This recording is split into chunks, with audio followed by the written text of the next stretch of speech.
Esengweto ninga omotema pour yebi bozali ebele liboso ya ba poste téléviseur na bino pona kolanda émission ezwi na yango bande ko balandi ya émission ezwi na pesi bino mbote bisika nyoso ezwa mibino petikete kimia nzombe tata e ingela o mabota mabino tukufunga basango ya mokolo lelo na bo senzi libeko mobeko likonzi o penza e koloba mape e likusala lisusu pasi pe na République démocratique du Congo to kolobela lisusu boboyi ya maloba to pe proposition ya mboka Martin Fayulu Madidi wa pesa ki na tina ete crise ezali pela na mboka Congo akoma koleka maike ya monaki ete poete to bunde tuna malamu esimilete bakongo mani bakota bamosola mwa moke poete balobala bosolo pona ko ibatina ya likambola bango o abelaki mona kombo ya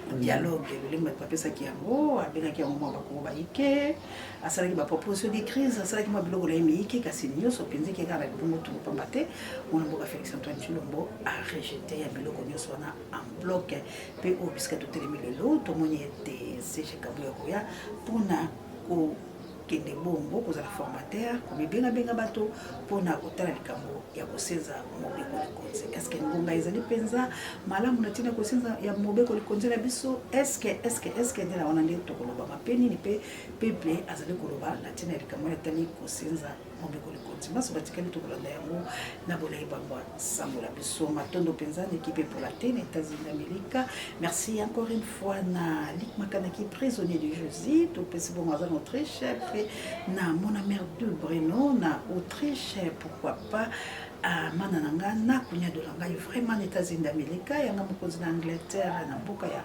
Clovesta Mutunga appelé les grands professeurs Ashuma venu molunga na Mireille Mave kila medileta lotoke tumbankane konto boka le kombe fampe kato na Aken na mboka ya Pasteur Willy na Mo Carmel pe na Aken kaka mama la chabien to bengana ba mama missionnaire na plus ronde na mboka ntababe il faut que moto nzambe vraiment azana bino assalamu alaikum na ba misima na biso mama jawa pe ba bazali bongo na ngambo ya South Africa na mboka ya Gilo Mpinga pe na Lupinga Gimbe avec kitoko pe papa na mama ba mama ya moto mochali moto mo zimamite bozali bongo bayike Big Daniel Ngenta vraiment bozali bongo bato bayike to bongo na posa la bilo ya Clovis Mutunga Gita Mutunga vraiment nzamba lekala ko pambola biso nyonso to telema pona ko bundela ekolo ya biso Kongo ba komo mali boli bisika biso na Suisse na France na mboka ya mama Celestine pe papa Michael pe Juka M le number 1 ya Océan de la presse congolaise bozali bongo bayike bo like be biso bo partager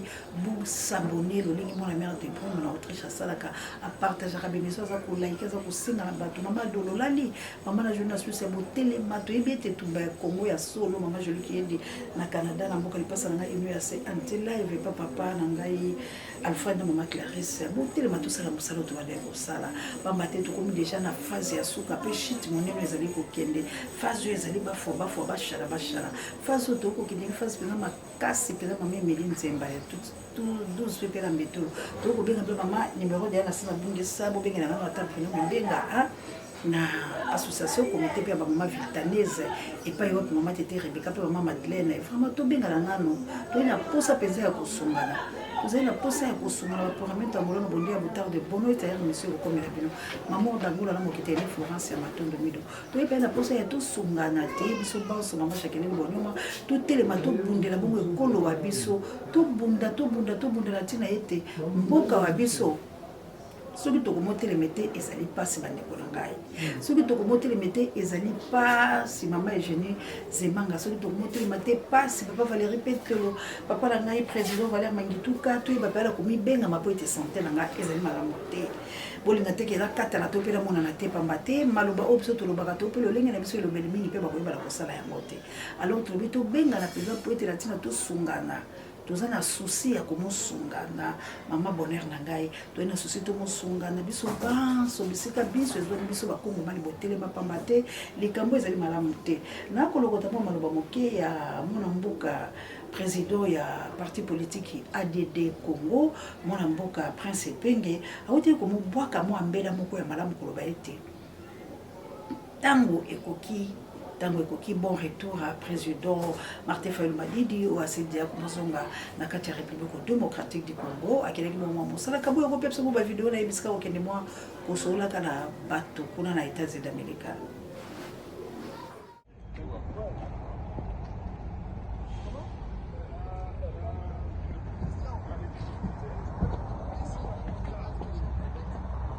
C'est qui? Là, à l'intérieur?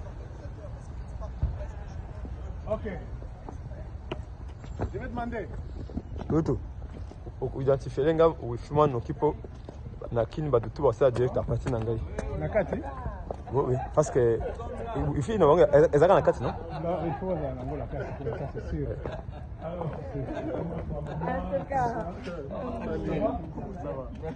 Ah, combattant. Comment ça va? Bienvenue. Merci beaucoup. Bonjour. Waouh, ça va bien. Mon frère. Bonjour. Ça va, docteur Mbola. Ah, chanté docteur. Ça va? Oui, oui, ça va. J'attends non souvent. Oh, oui, nous sommes là. Je suis très heureux. Nous sommes là. Merci beaucoup. Ok. On a besoin de mon amboka Martin Fayulu Madidi on a ko bima ko kende la université vraiment ko kele bon comment sur la tina Congo akutela ki moko na bato bayike akende ki te pour ko kutela mon amboka Félix Antoine Tshilombo mais akende ki te pour ko sola pe ko telisa bato likambo litali Congo ko lobela ka bato pe ko tombola mongo ko lobaete Congo abiso ezali bon occupation kasi kama malonga ndenge na bande ko lobaete mon amboka Prince Epenge président ADD Congo bazali bon allié à Martin Fayulu Madidi o bazali bon ko tambola elongo na ko bunde tumbala bango pona aussi ko lekolo abiso pe bazali moko bobeta kambela mikonyo so Prince Epenge ote ko loba mo apo atumbuli mongo ngalobiete to lo mola Martin Fayulu Madidi kasi biso lo surtout kita la terrain pa mate ba ko seza bobe ko lekonzi ezali bobele ya ekolo ya Martin Fayulu Madidi kasi ezali bongo ekolo ya biso banso sika bato banso balobaki la tina Martin Fayulu Madidi ki Martin Fayulu Madidi aliaki mboka Félix Martin Fayulu Madidi azaki na Félix Martin Fayulu azaki traître Martin Fayulu marché lelo oyo biso banso to kita pote to bobele ko bundela Congo na banze te bato nyonso bafina ki Martin Fayulu to ba o ba critique ki to ba o ba sembola ki ke Martin Fayulu Madidi batala ki des élèves mo malamu te sika likambo komindi ya kosenza ko konti lokule komili kamba kosenza ko konti de mwana mboka Prince Epenge azaki ete biso banso sikoyo to bima to lakisa solo ke to na Congo to lakisa te to zakabato ya lokuta ya ko déstabiliser ya ko intercaler ya ko lingate bonne marche pour la libération mais ce qui pesa to bundela ka Congo ya solo était tozali wana te to liaka misolo pour la ko intercaler développement ya République démocratique du Congo to pe bon somi ya ekolo ya Congo ezoma penza te talangonga ebelemi yango po ete balima senza mobeko lukonzi yango lokola tokoti na makambo etali mobeko lukonzi kabu ya mema biso na vidéo. Le pouvoir de Kinshasa a décidé de passer pratiquement en force de la Constitution en élaborant des projets de modification de la Constitution. Est-ce qu'on peut avoir votre réaction à chaud par rapport à cela? Oui, vous l'aurez, ma réaction. Je vous donne rendez-vous ce vendredi à partir de 14h au Bruxelles Press Center. C'est près de la place Schuman, sur la rue Froissart, aux environs de Schuman. Donc, je donnerai ma réaction, ma réponse à cette énième tentative d'escroquerie. Stratégie à Liboso, Ezalaki, Ezali, il y a référendum. Ce qu'on a ici, référendum, balongoli constitution, tobandé à zéro, à se positionner. Le col a CENI, Ezali, moi, et le gomo, instrument, mauvais en amaboko naye, à coactionner CENI, à ça, il y a scénario. Voilà, Bandekolangai, Ezali, Bongo, Mboka Félix Antoine Tshilombo. Batunaki wana na tango ya Kabila, soki na banzete. Po Kabila pa nyaka senza obeko le konse kasi bolandi malamu. Alobi o akokai koloba. Atalisi ete Kabila zai na droite pe kotikala ka kosalama te. Lolenge moko tozongisela video oyo. Biso pe tolobi azai na droite ya kosenza obeko le konse. Kaka lolenge ya monaki mabe ya Kabila na tango wana biso pe tomoni yango mabe. Il n'a pas les droits à procéder dans le Congo. Pendant l'époque où Kabila aussi a été président de la République démocratique du Congo, il a voulu aussi oser de faire ce que lui, il est en train de faire aujourd'hui. Alors tout Congolais, malobité, bakoleka la likambo wana te. Pe bakotika la kundima yango te. Kabuya tshiranga bato mbale misato peuple congolais o ba ko boel kabo senza ko beko lekonzi. Ngai nazo s'adresser ka na Augustin Kabuya. Yo ko kima mboko yo. Chimbomba ko kima mboko yo. Ma Martha ko kima mboko yo. Mais biso to ko kima rate. Biso to ko tikala seko na mboka na biso po eza mabele ba koko na biso ba tikela biso. Oh Kimbanga tikela biso, Lumumba tikela biso, Laurent Désiré Kabila tikela biso, Kinzenga tikela biso. Na kati ya mboko yo so bozo kanza eza na muto oyokela bino lisusu na kati ya mboko yo. Bokosi papa tient na le peuple d'abord. Lelo bino bokom le peuple malheureux. Tozo souffrir tozo nyokama. Bongama déjà oluka position okimela na yo na Mamart na ndeko na Chilombo. Toyebi banda kuna bino. Toyebi banda kuna bino. Toyebi bato bino bozo utiliser kotinda bango butu butu. Kala mingi te boyo kasango. Toninisa Kinshasa. Toninisa Kinshasa. O bino bozo kansa na mituna bino. Bolongola yango. Tozo souffrir. Mubonda sa rapport. Nanga sa rapport. Bo kima mebiso to kima te. Koloba boye. Président yo foye ba ke soit disant za président. Biso ali ba chef coutumier. Mabele oyo eza mabele bilaka. Eza terre promise, eza terre prophétique. Lokola mboko eza mboka bilaka. Aventure na bino nyonso bino bosala.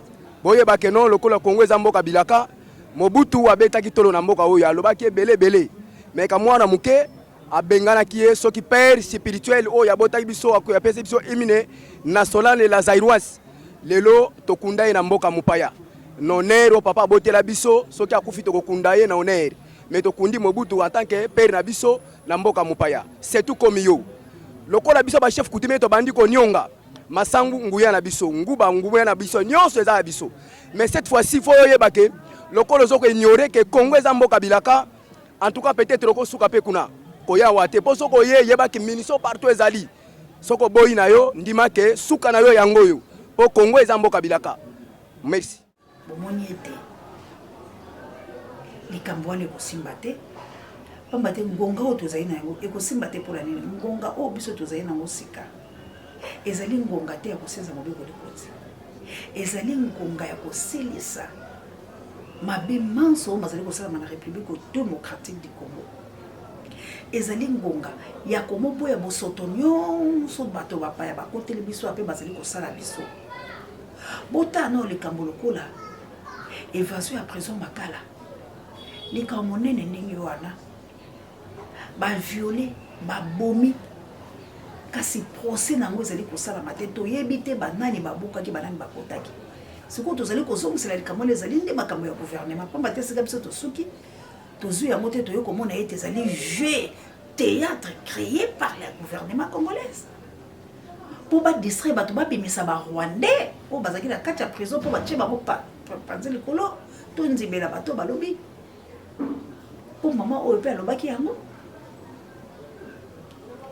alors bacriminalité oyo ezosalama na mboka na biso tozozwa yango mpenza atako na kilo te soki ezalaki na bamboka mosusu ekoleka bongo te na kati ya prison babuki babomi baviole mpe bato wana bayebani te bokangi mikanga kanga bozolobisa bato biloba loba eya lokola batéâtre oyo bosalisaki biso beno moko boyebi bokomi koboma bato kolongola baorgane mpo boteka mpo bazopesa bilo mbongo bobimiseli biso bana oyo bazangi ntina bopesi bango batelefone android mpo bopesa bango biloko ndima mpo ete biso tokoya kobimisa bilo bokomi na ka diosha moko ya kosakana te epuis gouvernement nini to mpe ekolonie ezotambola na lokuta ya boye mpe batéâtre ya boye mpe population bagobe yango bino moko bakonzi bobomaka biso bokosaka sikoyo insécurité bokosaka ke bato moko baye baza kosomba baorgane procès ya bana wana elekaka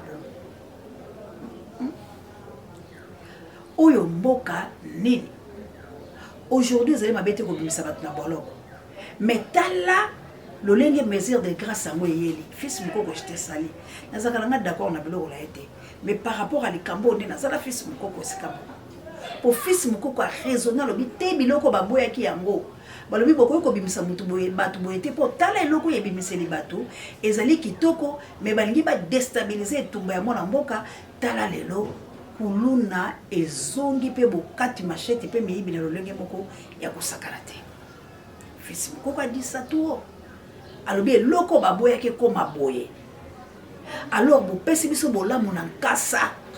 Boboki mbongo ne bale bolobi landa soko zui ya yo e bale mozindo. Moto la lokoso alandi nzoka de opesi eliwa. Bato babimi lelo. Il fallait que bobimisa biso ta bayi politiko. Pour être bango balinga ki basa la face pe pression na gouvernement en place. Mais bino botike li biso ba set kikuni, botike li biso ba mokebai, botike li biso ba Jean-Marc, bobimisa li biso ba assassin. Il fallait que bobimisa ne ba innocent parce que ba innocent bazalaki. Mais botika bato ba boma bato ba katela ba machette bo boma bango parce que bazaki la condamnation à mort. Mais tellement les sommets libèrent les gens qui ont volé, tué, assassiné la République démocratique du Congo. Combien plus fort t'es pas libéré ma pôle. Tâche ce qu'on va dire ministre d'État, la ministre de la Justice, c'était ya ko sala musane kitoko. Bozali nde ko tindika ye ko pousser pour bino bolingi batu ya malamu te. Tala lolenge lokola ya justice. Bo interpeller muto. Bokangie la justice. Mais ba plaignant bazate. Si comme obeko nini wetinda ki bino bokele ko kanga mutu wana po boya na ye, mais à fait de compte azana na ba plaignant te. Ah! Zambalola. C'est ce qui se passe dans notre pays. C'est anormal et c'est inhumain. On dirait que na mboka la biso batomaye le bazate. On dirait que na mboka la biso tous sont devenus de foudilou. On dirait que na mboka la biso rien ne va. On dirait que comme la mboka moko boy to ebite soki abatama boma tozo bika la mboka ni tozo ebate. Et loko nye ko sala make bokangi mutu be ba plaignant bazate. C'est quoi nini etinda ki mutu bokanga ye et puis bokangi ye bongo bo saboter ye. Mutu aza faible. Bo rendre ridicule mais heureusement a commis le lot populaire parce que le lengo bo malmenaki Enzo Kandé ba plaignant bazaki la barote. Quelle justice et quel pays. Tout ça pour nous saboter, pour saboter la République démocratique du Congo, pour rendre notre beau pays nul, qui n'a pas des intellos, qui n'a pas les gens qui peuvent assumer pour diriger notre beau pays. Ils le font. Non, il y a des gens.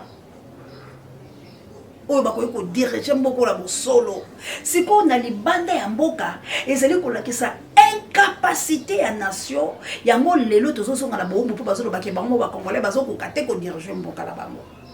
De biso moko tous peut ça val na bato pour être traité biso bato mabe. Regarde ce qui se passe dans est de la République démocratique du Congo, précisément Kabuya l'homme puissant na Ituri. Moi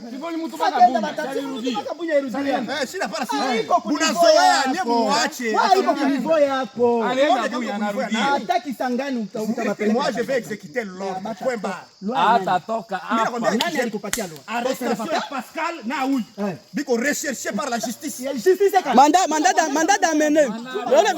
Vous donnez mandat. Mandat d'amener. Mandat d'amener, oui.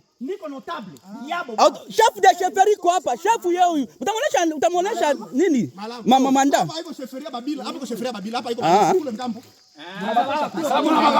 mnakamata kule la do filmer wala kulobata te hakuna mtu kwenda hapa fazi ya 3 ile wewe ndio unasema mtu atamu hata toka hapa projet wewe watu mtu hapa saa hii kwa mtu sisi tunasema taua asema taua wao watu wanasema watapika kumwili upike kwanza tu kumwili tutaona tu mtu mmoja alale kwanza tu sasa hivi mtu mmoja tu alale pa sasa hivi hapa okay merci bunduki ndio watu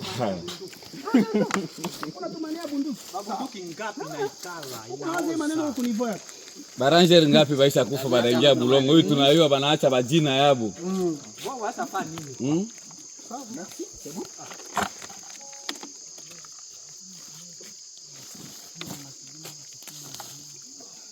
siku yao ile pale na vimba hapa hivyo umasikio haina problem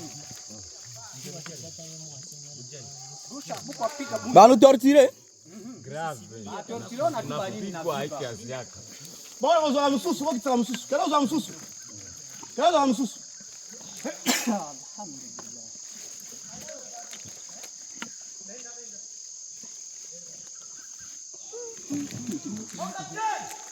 Boya. Bonjour la radio mususu. Voilà ma garde mususu. Dis autant, na bi autant, malem. Voilà ma garde mususu. Bangsu baye. Kanga boy. Division entre nous. Quand vous avez ça, vous avez battu la santé, vous avez mal à monter, division entre nous. Bisika au Congolais, Congolais, nous sommes côté les mélaillés. On arrête des chefs coutumiers, ce sont des Congolais qui se battent entre eux et qui placent l'ennemi à l'écaner tout bonnement. Quel pays?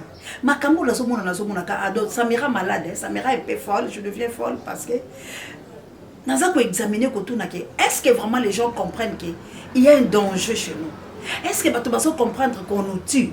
Est-ce que les gens, les autorités de la République démocratique du Congo comprennent quelque chose que nous sommes les esclaves, quoi que nous vivons dans notre pays, parce que rien ne va. Les Congolais ne vivent pas, les Congolais, ça n'est qu'une existence, mais les Congolais ne vivent pas. On vit qu'une seule fois, mais on vit du jour au jour. Comment on vit du jour au jour? Quand tu te réveilles, tu manges. Ozo qui na musala bazo futayo. Ozo sont malades de santé. Ozo les kananzela et malonga. Mais dans notre pays, rien ne va kabouya mais manga na mbisiko bano ba uti classe pa kokati. Ah mon pays, la RDC. Non. Boza mwana. Ah. Boza mwana.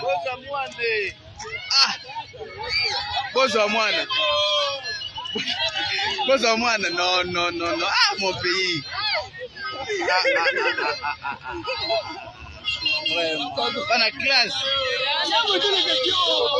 Alors, boye des républiques démocratiques du Congo. Où est ba escroquerie, ba détournement, ba vol, il y a millions de millions. Mais c'est notre beau pays Congo qui est comme ça. Mais qui détournement, il y a 1 million de dollars, il y a 20 millions, il y a 16 millions, il y a un grand montant. Ça, c'est pas la sorcellerie. Mais maintenant, on a des chefs, on a des dirigeants, on a des députés. Où est-ce que vous Sikamoko? Pour pas le moyen de tripoter la constitution. Pour pas le moyen de aussi longtemps que c'est capable de communiquer sa population. Oh mon Dieu, qu'est-ce qui ne va pas dans notre pays? Mais maintenant, quand on vient pour la libération, vous êtes là, des mafieux, pour intercaler les gens qui veulent libérer leur pays.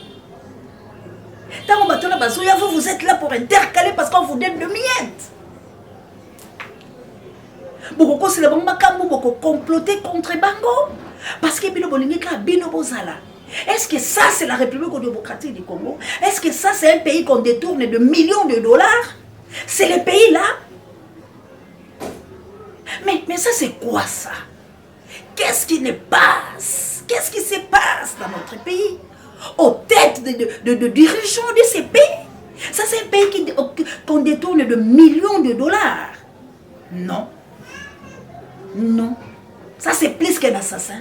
Ça c'est l'assassinat, la tuerie, vous tuez la population. Étant malade de Roko, t'as un hôpital au Kénété. Parce que les médecins sont en grève. Vous ne voulez pas écouter les médecins, revendiquer leurs droits. Vous les malmenez, vous les tapez, vous les arrêtez comme des idiots.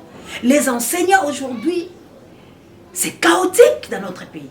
Mais qu'est-ce que nous pouvons faire maintenant? Où sommes-nous maintenant? Qu'est-ce que les Congolais raisonnent maintenant? Le peuple qui est souffrant.